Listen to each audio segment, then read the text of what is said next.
Leaf को देख रहे हैं तो मुझे इस लीफ में सबसे ऊपर वाला पार्ट दिख रहा है अपर एपिडर्मिस। अपर एपिडर्मिस के ऊपर भी एक वैक्सी क्यूटिकल है, आपकी बुक में शो किया वैक्सी क्यूटिकल। वैक्सी होगा, स्टिकी होगा, क्यूटिकल सबसे आउटर कवरिंग है। इसका मेन फंक्शन है जो एक्सेस वाटर है उसके लॉस को प्रिवेंट करना। एक और इंपॉर्टेंट फंक्शन है, कोई भी पैथोजन अटैक नहीं कर पाएगा लीफ पे। क्यों? क्योंकि वैक्सी क्यूटिकल वैक्सी कवरिंग प्रोटेक्टिव कवरिंग प्रोवाइड कर रही है। अब ऊपर वाला एपी मतलब ऊपर, डर्मिस लेयर, अपर मतलब सबसे ऊपर लीफ में, एक है लोअर एपिडर्मिस जो मुझे ये दिखाई दे रही है। अपर एपिडर्मिस के जस्ट नीचे होता है मेसोफिल सेल्स जिसमें होता है क्लोरोप्लास्ट। बेटा जो ये क्लोरोप्लास्ट होता है ना, ये सेल ऑर्गेनेल होता है और क्लोरोप्लास्ट सिर्फ और सिर्फ प्लांट सेल में होता है, एनिमल सेल में नहीं होता। क्योंकि ये प्लांट सेल लीफ के अंदर प्लांट सेल होएगी। सबसे पहले वैक्सी क्यूटिकल के नीचे अपर एपिडर्मिस, उसके नीचे क्लोरोप्लास्ट। क्लोरोप्लास्ट सेल ऑर्गेनेल है, उसमें पिगमेंट है क्लोरोफिल, एंड उसी पिगमेंट के कारण लीफ मुझे ग्रीन कलर की दिखाई दे रही है।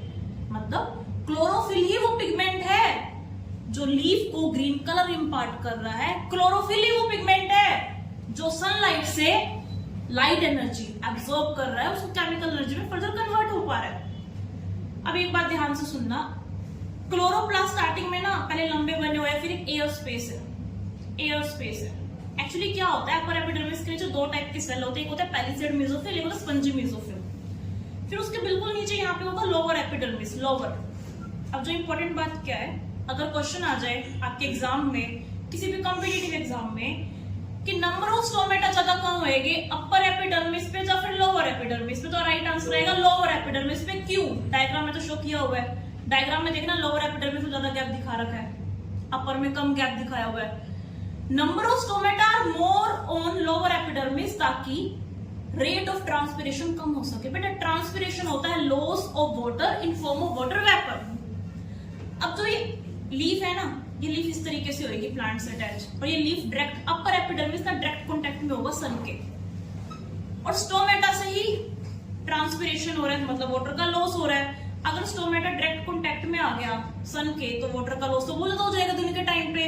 इसलिए नंबर ऑफ स्टोमेटा ज्यादा कहाँ होते हैं, लोअर साइड होते हैं, ताकि पानी ज्यादा लॉस ना हो, पानी ज्यादा इवेपोरेट ना हो। और जो पानी का इवेपोरेशन हो रहा है ना लीफ के सरफेस से, उसी को ही हम बायोलॉजिकली क्या बोलते हैं, ट्रांसपिरेशन। हम जो छोटी क्लासेस में इवेपोरेशन पढ़ते थे कि लिक्विड का गैस में कन्वर्ट होना, वही अगर लीफ के सरफेस से हो रहा है तो that evaporation is known as transpiration. इसी ट्रांसपिरेशन को कम करने के लिए वैक्सी क्यूटिकल है अपर एपिडर्मिस पे। इसी ट्रांसपिरेशन को कम करने के लिए स्टोमेटा ज्यादा होएंगे लोअर एपिडर्मिस पे और बहुत कम, ना के बराबर होएंगे